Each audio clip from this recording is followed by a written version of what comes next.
Good evening, everyone. I'm Matthew Rucci with Generations Health. Thank you so much for joining us for our program today, Taking the Helm, Why Every Captain Needs a Crew in Caregiving, presented by Jennifer L. Fitzpatrick. We are so grateful to have Artis Senior Living sponsoring today's program, and in just a moment, I'm going to invite them to join us. But first, there are a few things I want to go over with you. Everyone is muted to eliminate any background noise. However, this is an interactive program, so please feel free to ask any questions, answer questions, or if you have any comments on the discussion that is taking place. To do this, you can utilize the chat feature. As a reminder, to find the chat, you can scroll over the bottom of your screen and there you will see a banner that pops up. On the banner, there is a bubble that says chat. When you click on that, the chat feature will launch and will most likely show up in the right-hand side of your screen. When you use chat, your questions, comments, answers will only be seen by our sponsor, our presenter, Jennifer, and myself. This is simply for privacy reasons. Again, we encourage your participation, so please use the chat feature. Jennifer is great about keeping an eye on the chat to answer your questions. As I mentioned, we are so grateful to have our sponsors for today's program. At this time, to share a little information with you, I'd like to invite Lorraine Milani from Artis Senior Living to join us.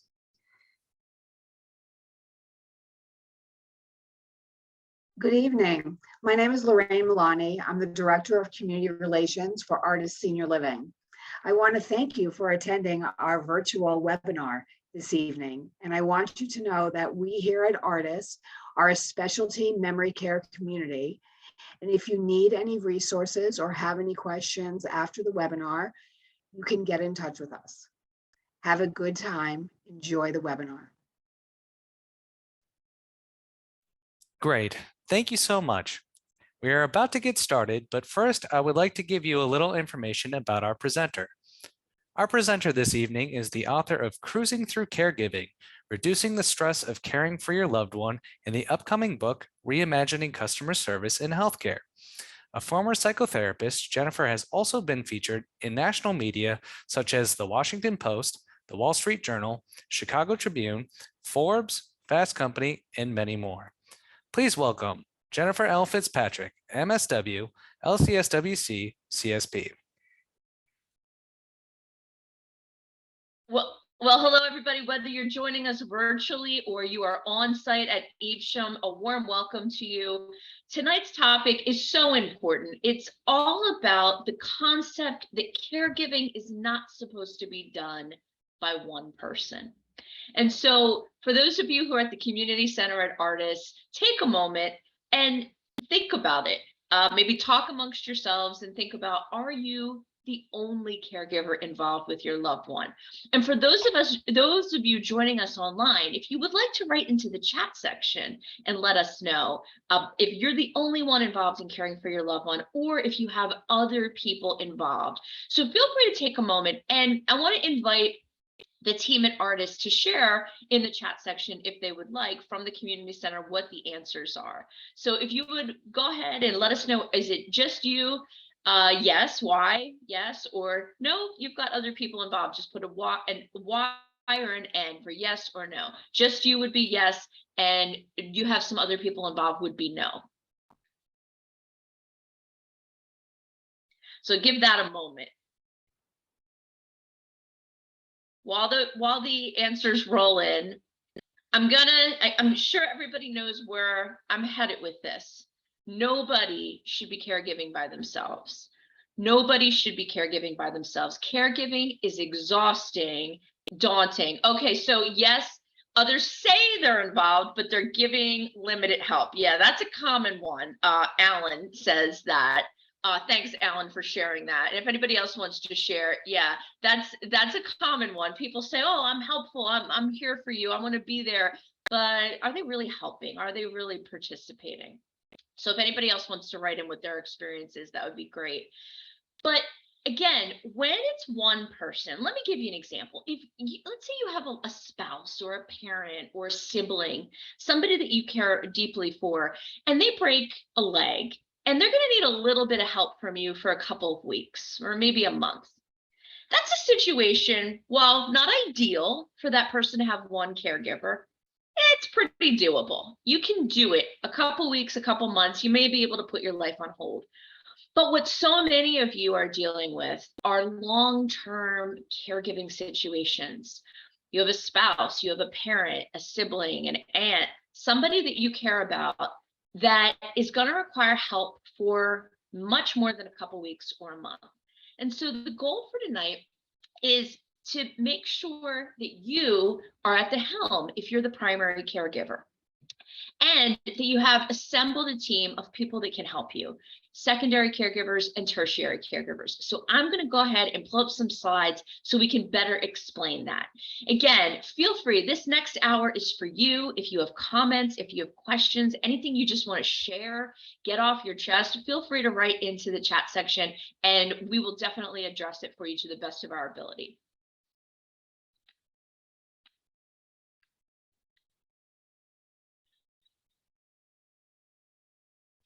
The caregiving crew should encompass one primary caregiver, a captain of a ship. If you've ever been a boater or you ever been on a boat, you know, really there can only be one captain, one person that's steering the ship. And that, I'm guessing for a lot of you that are attending tonight, you're that person, you're that captain. Oftentimes the captain is a spouse, sometimes an adult child, maybe a niece or nephew, maybe a grandchild, but typically, oftentimes it's an adult child or a spouse. And we want to have that one person that's in charge. Now, a lot of captains will say, especially on a smaller boat like this, they can say, well, I can do it by myself. I can be out on the water by myself. But what about when the weather gets really bad, when an unexpected storm pops up, maybe the wind gets really bad? That's when it's really, really invaluable to have a first mate or a secondary caregiver on your roster, somebody that's going to help you tie up the lines when you get to your dock, somebody that's going to be able to look out when you're on the seas and say that maybe they see debris in the water. And so that's what we want everybody to have is a secondary caregiver or two. And then lastly, we want everybody to have somebody on the dock that's going to pull you in and help. And we call that, in cruising through caregiving, the tertiary caregiver. And so the tertiary caregiver, you want to have lots and lots and lots of tertiary caregivers. So I've got a couple comments so far that I'm going to get to in a moment, but how does this relate to caregiving? So let's back up and look at the primary caregiver, the captain. The captain should be the delegator. That should be the person that maybe takes the loved one to the doctor's appointments, but also is sharing what can other people in the family, friend, neighbor, faith community network do to be supportive. The secondary caregiver or the first mate, what can they do? Well, this is somebody that's going to help that individual who's suffering with dementia or another condition directly. So it might be somebody that comes over and hangs out with dad while you go to the grocery store or you go get your nails done. Heaven forbid you enjoy a luxury like that. There's folks in online and in the room saying, I haven't gotten my nails done in a really long time. That would be really nice. But that would be somebody that would do something directly for your loved one, engage directly. In some cases, a secondary caregiver might even help out in the bathroom, for example. Not every secondary caregiver will do that, but some will. A secondary caregiver can also be somebody that supports that captain. And so much like a first mate, that secondary caregiver might say, let me bring a meal over for the captain and for the person who has dementia to enjoy. Let's talk about the tertiary caregiver, the dockhand in caregiving. This is somebody that really doesn't have any contact with the ill person. They're not going to be involved with the loved one that has dementia or another condition that they might be caring for. This is somebody really who might bring a meal, might call once in a while to talk to the primary caregiver so they can vent. It might be that they send over a cleaning service to the primary caregiver's house to take a load off. They might rake your leaves. They might do some research for you to find the right elder law attorney to help. You give them an assignment to do some online projects like that. So this is somebody, the dockhand, the tertiary, really never has direct contact with the loved one so much. The secondaries do. So now I'm going to get to the conversation. So Lorraine is sharing, I completely, to Alan, I completely understand if you need community resources or if you want to attend our support group. They meet every third Tuesday at 6 p.m. at Artists of Evesham. So thank you so much for that, Lorraine. We really appreciate that, Alan, because a lot of people say that they're helping, but they really don't. They're really giving limited help. So how many people, let's take a moment, and for those who are at the community center at Evesham, feel free to let us know, talk amongst yourselves, and if the team at Artists wants to write in, you can. For those who are joining us virtually, let us know, who do you identify most as? Do you identify most as a captain? Do you identify most as a first mate? Do you identify mostly as a dockhand? What would your role mostly be? So I'll give folks a moment to write in.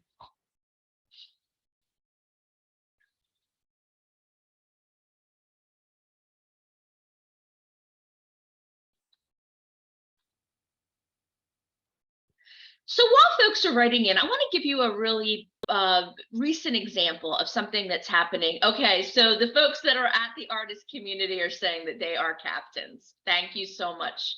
Awesome.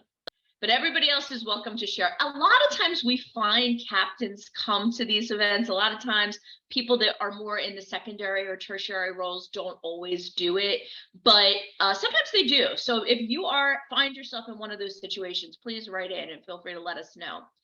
But an example that I would like to share with you is about one of my neighbors. And one of my neighbors, just about a year ago, 11 months ago, had a stroke. And this neighbor had a stroke, and it was, of course, sudden and just a very, very serious, very severe stroke. And my neighbor was in the hospital for quite a while and has teenage kids. And while I don't know this neighbor particularly well, one of the things that I said to the neighbors that do know them is, please let them know if there's anything that they think that we might be able to do. I want to be able to help. Is there anything that obviously I'm not going to, at least especially at that time, it wasn't that I could even visit the person that had the stroke in the hospital because visitation was a whole thing with COVID. But in terms of reaching out, I made that offer and said, is there anything that we can do? And of course, I realized this person is in the middle of such a tough time. They don't even know what they need. And so what I started to do is I started becoming a tertiary caregiver to this family. My husband and I both did. And what we did, we never heard anything from them. We never heard, hey, can you come help with something, or can you bring this over, or can you bring that over? So what I would do is I had their number, and I would start to text the wife, who was running back and forth to the hospital and then ultimately back and forth to the rehab center for her husband. And her teen children, of course, needed rides sometimes. And what I said was, I'm going to the grocery store. Can I pick up anything? And the first thing that she said to me, or she let me do for her, was she said, I believe it was, I think she needed lemons for something. She said, can you pick up lemons? And I said, sure, I can pick up lemons. And so after that first outreach, I said, is there anything else? Can I send a meal? My husband's a really good cook, and he made soup. I said, is there any particular kind of soup you like? He makes soup on Sundays in the fall and the winter when we don't have boating to do. And she said, yeah, we would love this kind of soup or that kind of soup. And so it really became more natural for our neighbor to say, these are ways that you can contribute. And one night I was ordering DoorDash for my husband and and I know everybody in different geographic areas, you may use Postmates, or you may use Uber Eats. But I said, we're ordering DoorDash. Can we order some food for you?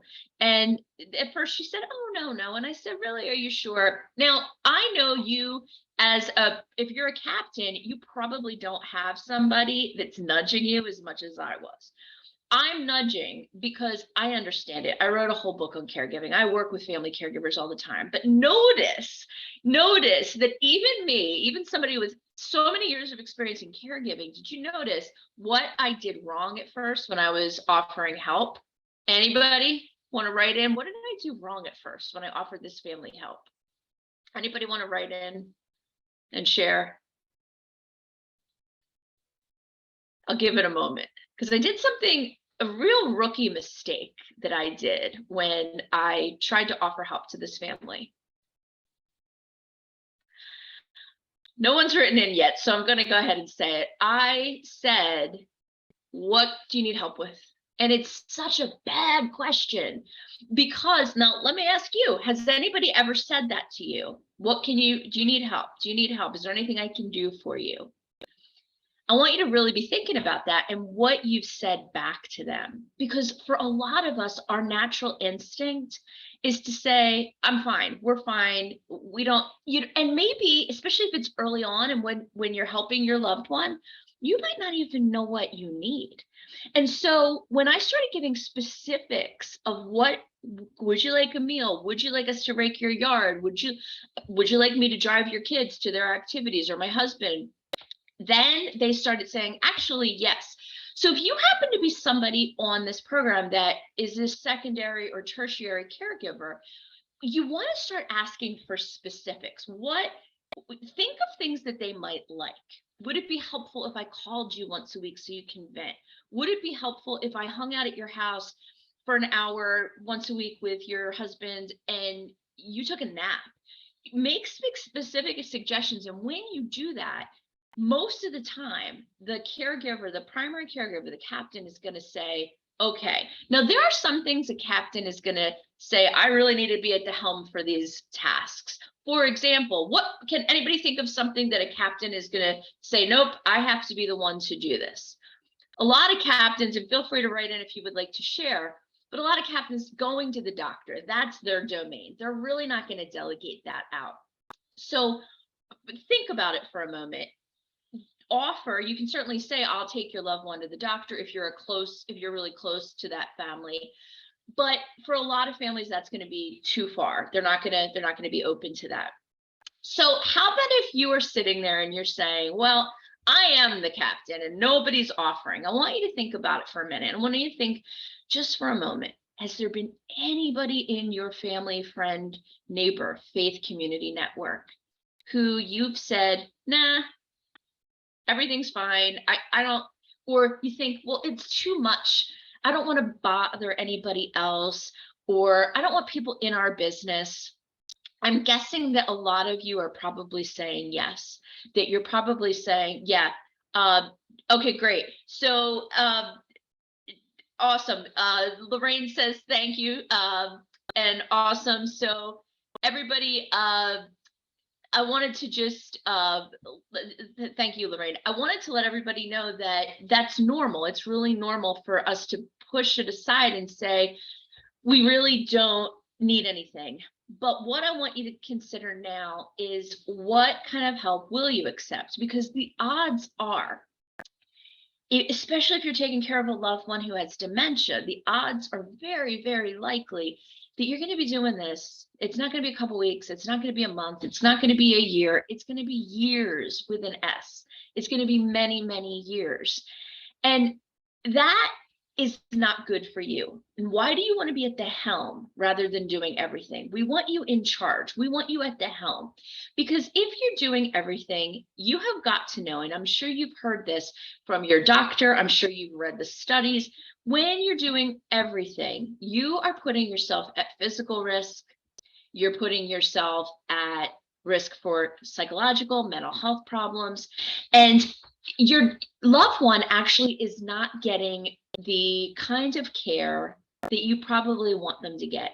Are you really giving your loved one your best if you're the only one taking care of them? So we want you to be perched at the helm. We want you to be perched as the captain who has a crew. So I'm sure that there are folks sitting there saying, well, there's nobody else. How many people are saying there's nobody else? So we want a primary, a secondary, and tertiary caregiver. What if you're saying there's nobody else? A lot of people feel that way. But I want you to really think about that. Is there really nobody else? Is there really nobody else? So I'm going to ask Matthew to put into the chat section, cruisingthroughcaregiving.com. If you go to the website, there's an exercise that you can download completely for free. And if you actually download it, you can get not only the MET exercise, which I'm going to talk about right now, but you can also get all of the exercises from the book as well as the first chapter. So cruisingthroughcaregiving.com, if Matthew can put that in the chat section. The MET exercise helps you to determine where is everybody. Maybe you live in New Jersey and you live with your spouse and it's just the two of you and you're saying there's nobody else. This exercise is going to help you to determine, without limiting your network, for geography, for age. So maybe your best friend lives in Massachusetts. Maybe your husband's brother lives in Nebraska. Maybe all the people that he went to college with live in Florida. Maybe you have grandkids that are really, really young, but they live a couple of hours away. They're 7 and they're 10. And there are people in your life, but maybe you just you screen them out. You've said to yourself, there's nothing they can do to help. There's nothing they can do to help. So what you want to be doing in this MET exercise is it helps you by allowing you to time yourself, and it gives you specific directions on emptying your brain of at least 20 people who care about you. 20 people that care about you. And then the next piece of that exercise is 20 people that you're going to write down that care about your loved one, whether it's your mother, your aunt, your spouse, whoever it may be. And then you're going to put that list aside. And I really encourage everybody to do this because you do find help of people. And I'm going to give you some examples in a few moments. You do find help in unexpected places. The next part of the exercise is I want you to empty your brain of everything that's stressing you out. And I don't mean just related to caregiving, everything that's stressing you out. So what could be stressing you out right now? I want everybody to write in at least, and in the community center, Jessica, if you could write in it, what people are talking about, what is on your mind? It doesn't necessarily have to do with caregiving. It could have to do with caregiving. It'd be keeping my mom's medicine straight, but it also could be, gosh, I have a lot of deadlines at work. I'm really behind. My kid is failing algebra. It could be anything that's stressing you out. So I want everybody to feel free to write into the chat section and let us know what is stressing you out. Bills. Yeah. Okay, great. Thank you, Linda. Bills. Overwhelmed with all the just caregiving tasks. Okay, Alan, thank you. Lack of care at the rehab. Yeah, okay. So let's use the example of lack of care at the rehab. And I guess the person that wrote that, I think that came from the artist community room. Yard work, yes. Okay. So this is great. Thank you. So we're going to start with yard work because that's a little bit easier. So the person that said yard work, I want you, for those 20 people who love you and those 20 people, and they don't have to love you, they can just like you. I honestly don't know my neighbor well enough to love them, but I do like them. You want to write down 20 people who care about you, 20 people who care about your loved one that you're caring for. And yard work is stressing me out. Who can I ask to help with yard work? I want you to look at that list. And that list, again, we don't want to discriminate over where they live or how old they are or how long it's been since we've talked.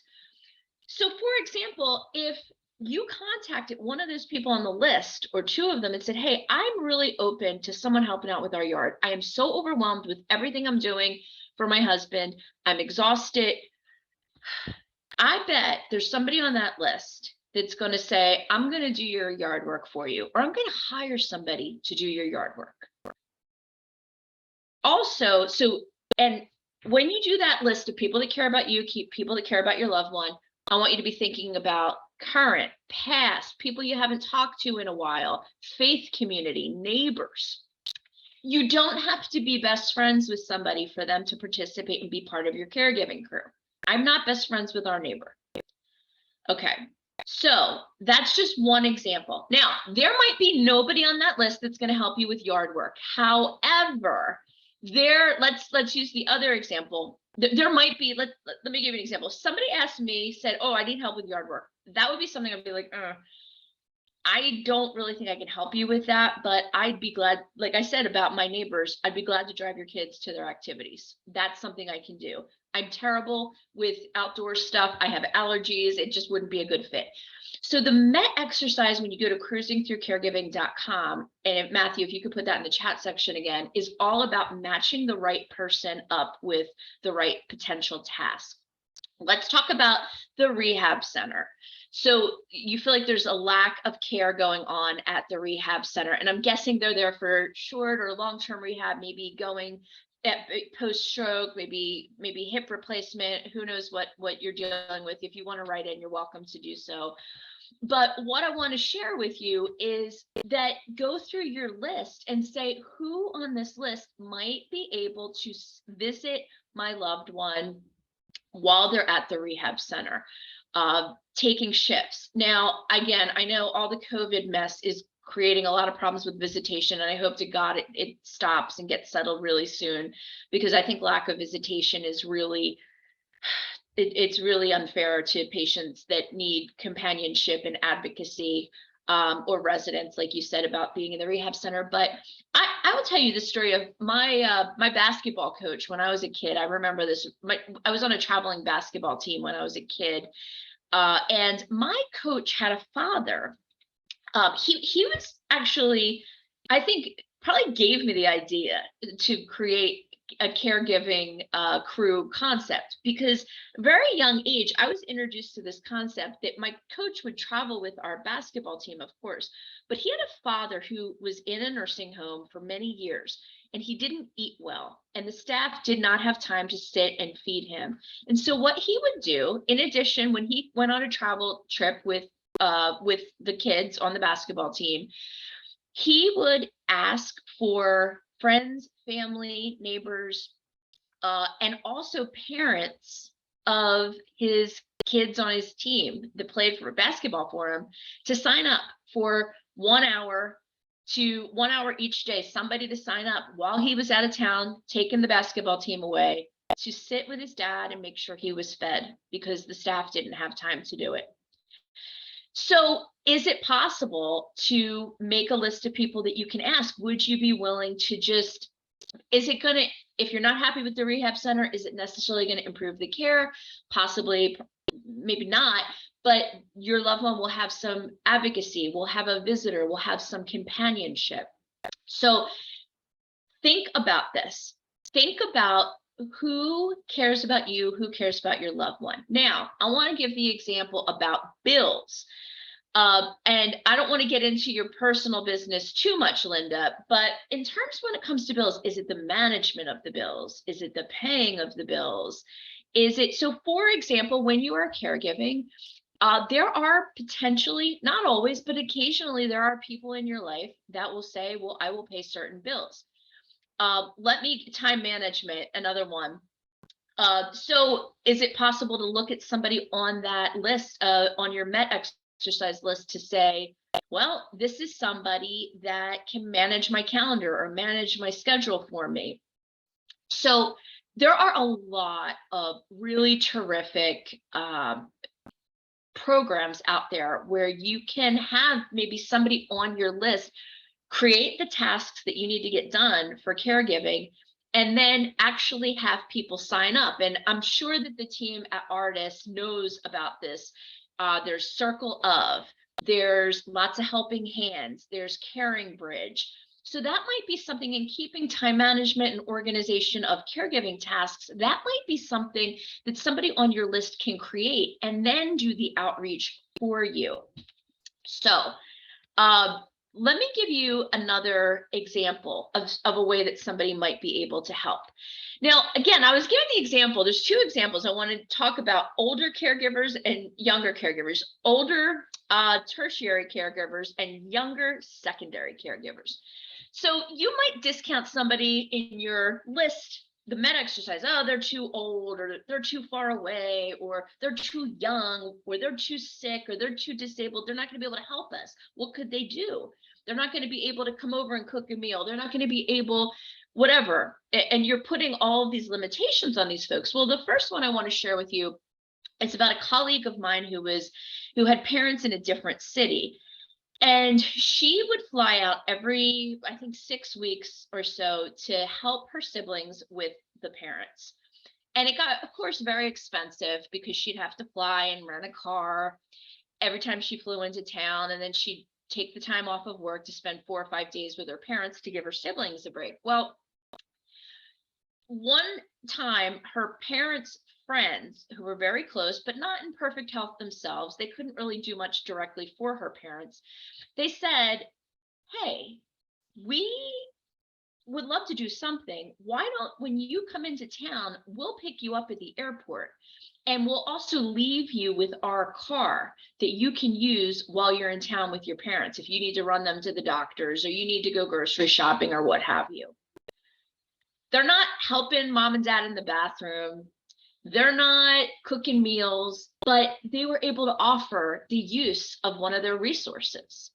And so these very elderly people, I mean, what a beautiful way for them to contribute. And they helped as tertiary caregivers. They did something that made it easier for actually the secondary caregiver, who was my colleague. Another example I want to share about somebody that's young that a lot of people would discount, say they're too young to help. There's a really great book. Of course, I hope you read Cruising Through Caregiving, but there's a wonderful book by the actor Kimberly Williams Paisley. And if you could put this in the chat section, Matthew, her book is called Where the Light Gets In. And you may know Kimberly Williams Paisley. She actually played the bride in the Father of the Bride movies with Steve Martin. And she was on Nashville, and according to Jim, she's a lovely, lovely person, but her mom had young onset, I believe, frontotemporal dementia. And she wrote all about her experience with that.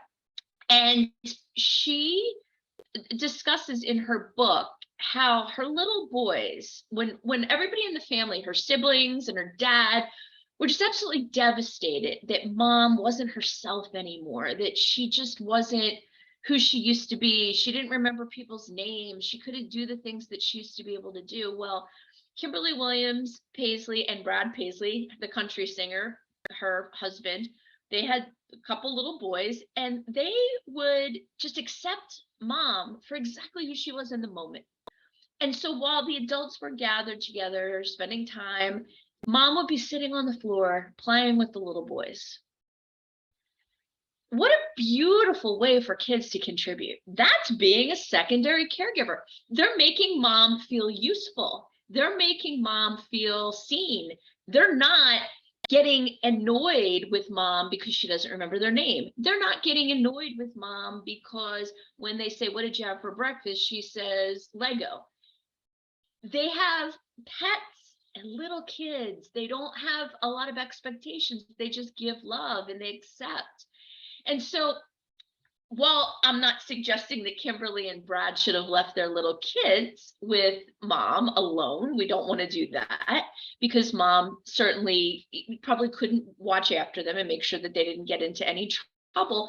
But the adults are there. It's given the adults a little bit of a break. So are there kids in your life?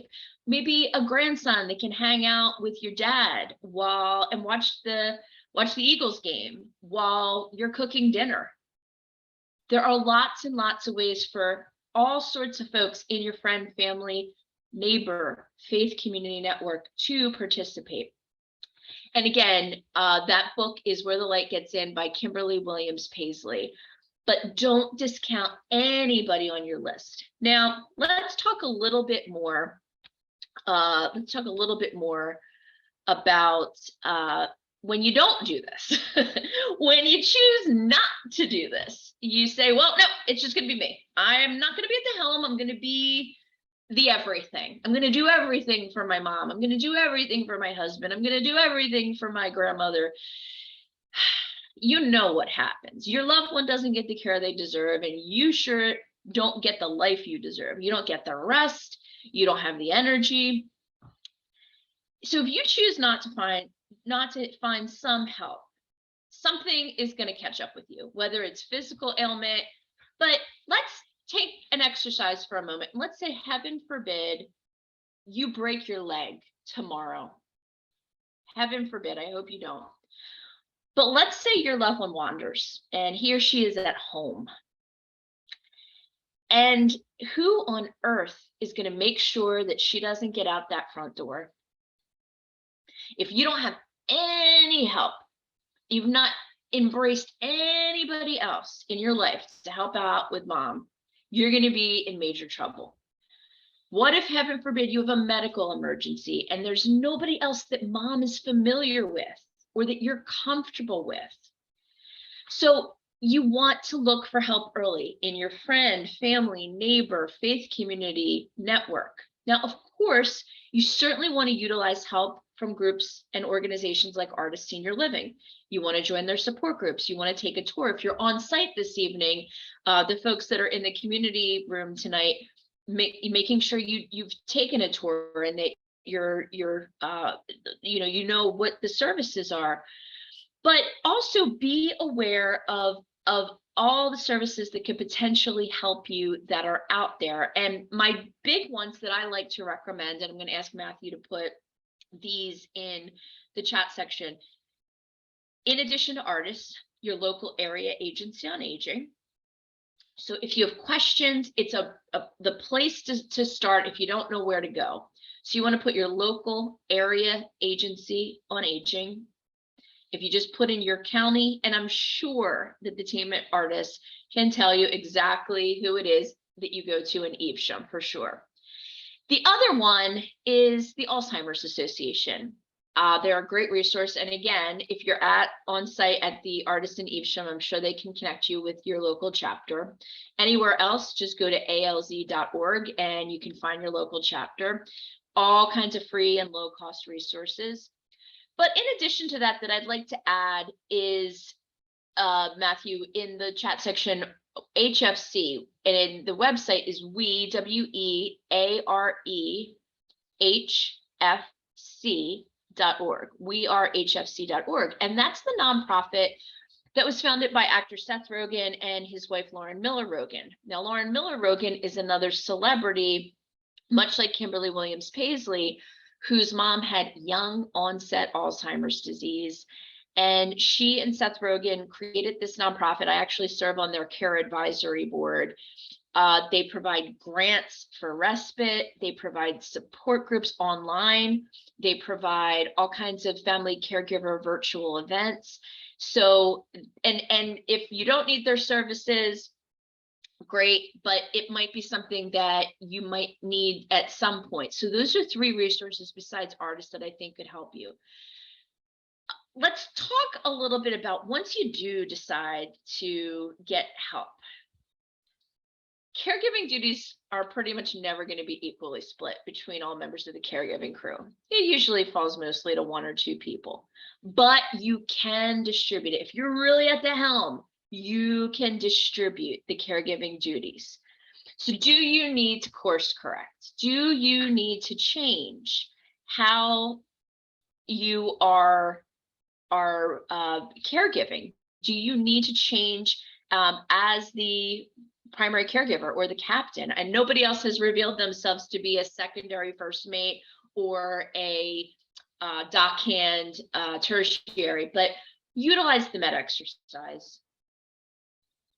Utilize the meta exercise. Go to cruisingthroughcaregiving.com, download it. You get all the exercises from the book, but utilize that one. That one will help you to figure out that who in your life can be helpful.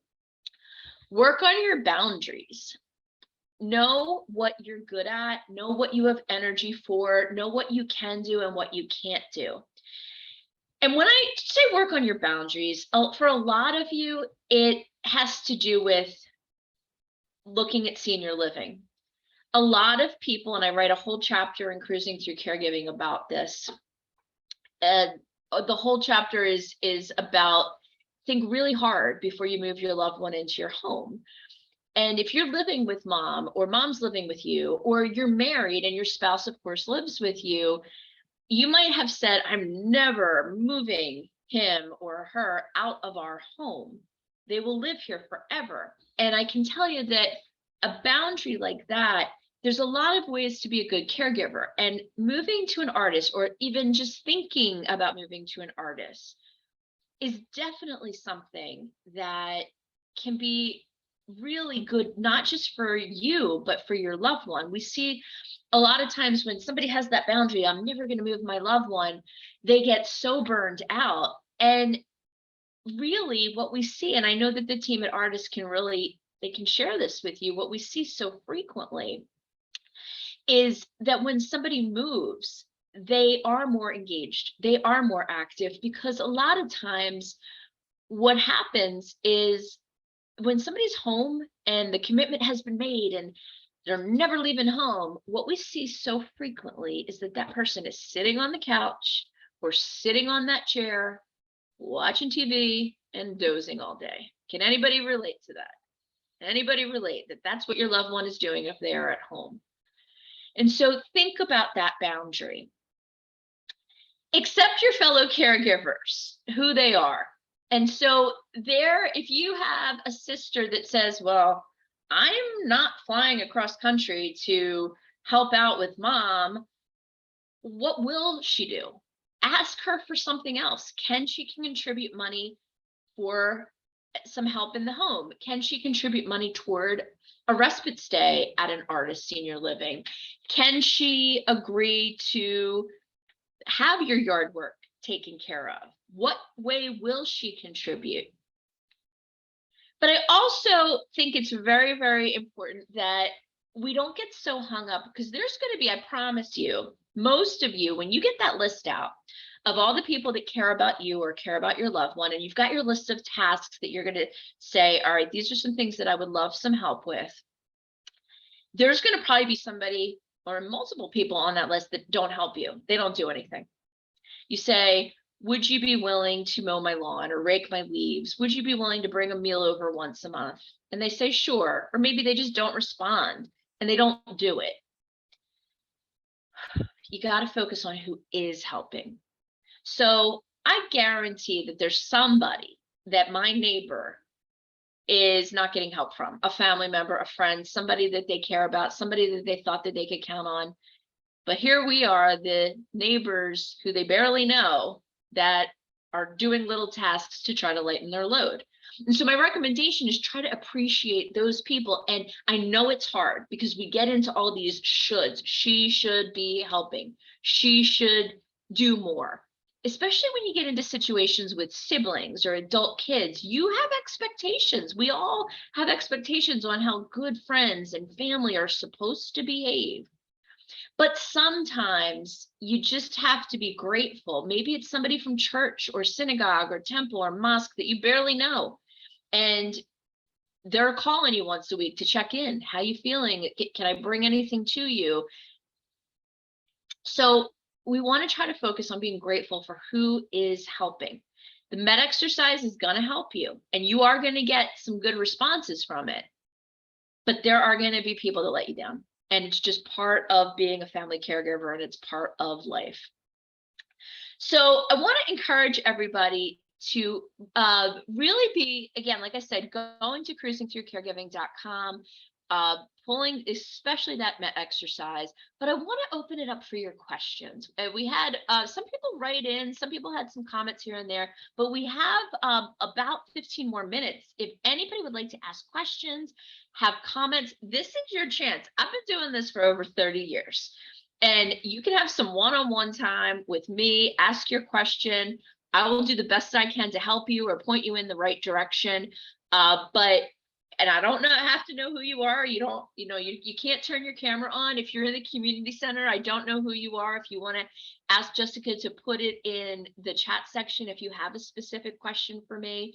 But this is your opportunity to ask anything you want. And if I don't know the right answer, I'll do everything I possibly can to point you in the right direction. So I'm going to leave this open.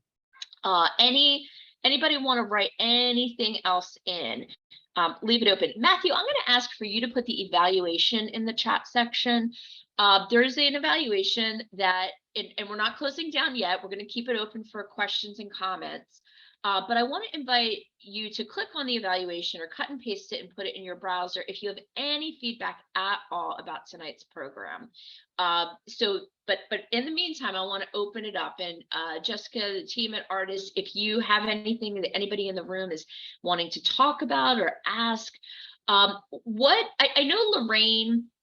While we do that, I know Lorraine is had to leave and she's not going to be wrapping us up. So I'll just talk for a few more minutes about Artist Senior Living while I wait to see if anybody comes into the chat section.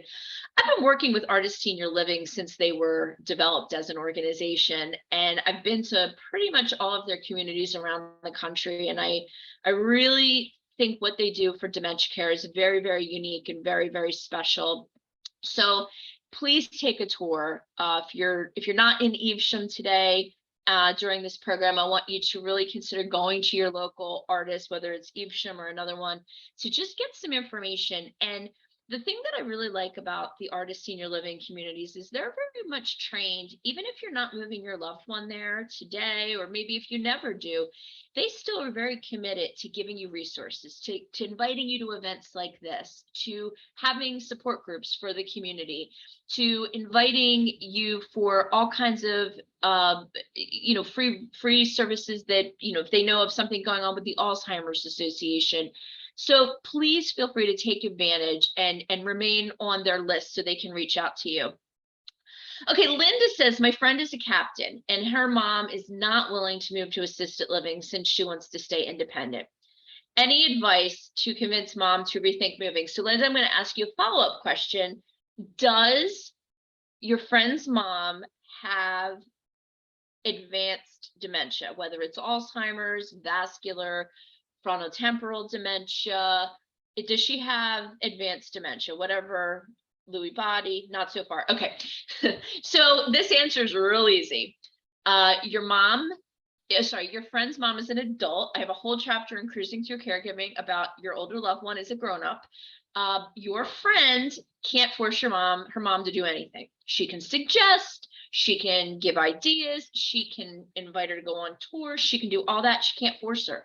If there's not advanced dementia, if she's not her guardian, now if she's got advanced dementia, a lot of times power of attorney will kick in, and you don't need guardianship to make decisions on that loved one's behalf if you're next of kin. And again, these are questions for an elder law attorney. But if your loved one has capacity and they're just like you and I, you can't force them to do anything. What your friend can do is set good boundaries. So what we see a lot with older adults that don't want to move, that maybe they need help, maybe they have some physical needs, or maybe they're not managing themselves particularly well, and adult kids say, well, it's time to consider assisted living because they're over there all the time, right? They're over there all the time. They're at their mom's house. They're bringing meals 3 times a day. They're driving her to the doctor. They're dropping off prescriptions. They're getting calls in the middle of the night. Your friend has to set boundaries with your mom and say, Mom, it's your choice if you want to. Again, this is for somebody who does not have dementia. All right. When someone has advanced dementia, this is something different. But when somebody doesn't have advanced dementia, the family caregivers have to say, here's what I can do. I can bring meals over twice a week. I'm going to call you once a month, or I'm going to take you to the doctor when I can. You have to set those limits. And because what's happening a lot of times is the adult child or whoever the family caregiver is, that older adult thinks they're living independently, but they're being propped up by the adult child. So it can be very likely that that's why your friend is dealing with all kinds of caregiver stress, because your friend is doing so much and saying, let's not do this anymore. This is exhausting. This isn't good for you. It's not good for me. But they really don't have the decision-making ability. When you have power of attorney and someone has reached that they have no capacity anymore, that's when if somebody has advanced dementia, that's when they can start making decisions, or if there's guardianship again, these are conversations for an elder law attorney, but honestly, there's really nothing that can be done. And I encourage her to look at the chapter, Your Loved One is an Adult. Your loved one's a grown up in Cruising Through Caregiving. But I would say pull back. Don't do everything. Don't move in and do everything for your loved one. If they are cognitively intact, but having some physical challenges, you got to set boundaries to take care of yourself. That's what I'd recommend to your friend. So any other comments or questions that anybody would like to ask before we go ahead and wrap up?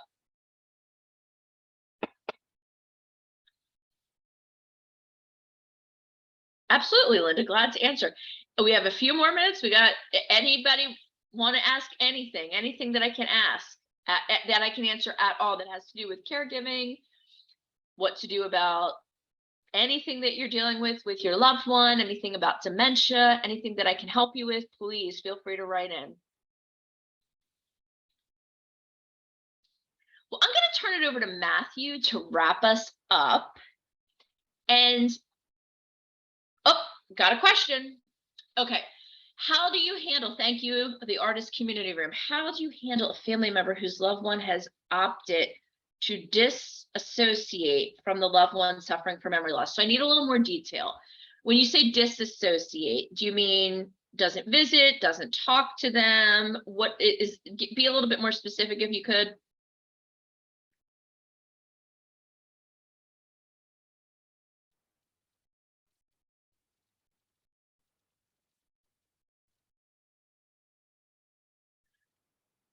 Husband's brother refusing to visit, call, or even ask how his brother is doing. I'm so sorry. I'm so sorry. Were they close before this?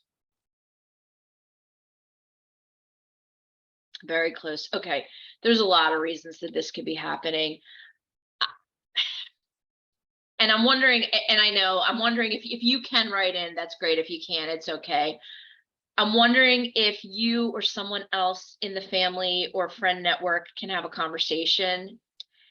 There's probably a lot of different feelings going on, that sometimes people are just scared that they're facing their own mortality when they see somebody they love that sick. They're worried about themselves, or maybe sometimes people don't feel strong enough to be part of that loved one's life anymore. Sometimes people don't know what the right thing to do or say is. So my recommendation would be, if you or someone in the family or friend network, or is there a faith community leader you can turn to, or is there a family doctor that everybody knows that can talk to that brother and say, listen, we really miss you coming around. I know your brother would love to see you. I know we'd love to hear from you. Can we talk about why you're not around?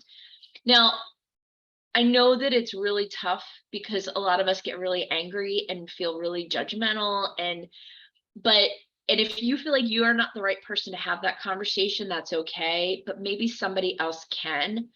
But what I do want you to think about is, it's possible that he'll come back around.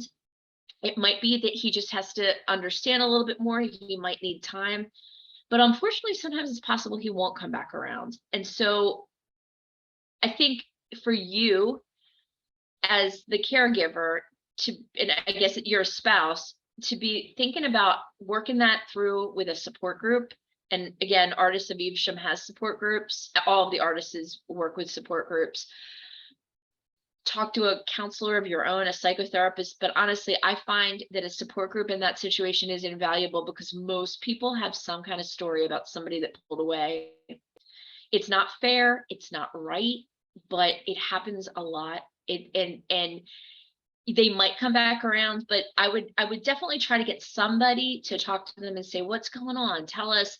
And maybe, and one example that can sometimes break through this, and again, I think you have to find out at the core what the problem is first.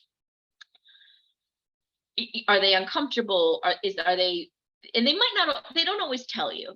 But I think, let's say that they just say, well, I don't know what to say to him. That's a big one that people will talk about. I don't know what to say to him. He doesn't know who I am. Doing an activity can be really effective. Like sitting there, he can just come over and watch the Phillies game with your spouse, if that's something that they both like. Or they can go on a walk, or They can watch an old movie that they both like, or listen to music that they both like, doing some kind of activity together, going fishing. A lot of people who have dementia, they can go fishing, they can go swimming. I know this time of year is a little cold in your geographic area, but in mine also. But those can sometimes break through. I think a lot of people really have a hard time, like, what do I say? What do I do? If I ask him how he's doing, he says purple, and that doesn't make sense to me. I feel incompetent, I feel inadequate. But I try to get to the root of why. The other part of it is that if your loved one is in a community, if they're at an artist or another senior living community, or they're in a nursing home or something like that, a lot of people are very phobic about coming and visiting in those places, and that could be part of it as well. So if you have any follow-ups, we have a couple more minutes. I'm glad to answer. Or if anybody else wants to jump in, I'm glad to answer.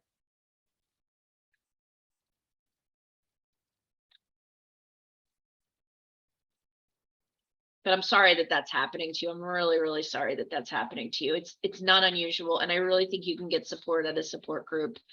Lots of people in support groups have the same story, and it's very painful, especially when it's a lifelong relationship, like a brother that you were very, very close with. All right, Matthew, I think it's about that time. We're going to go ahead and wrap up. Thank you all for joining us, and have a wonderful, wonderful evening. Thank you again to Artis. Thank you, Artis Senior Living, for sponsoring today's program. Thank you for joining us today. I hope you enjoy the rest of your week. We look forward to seeing you again soon. Take care.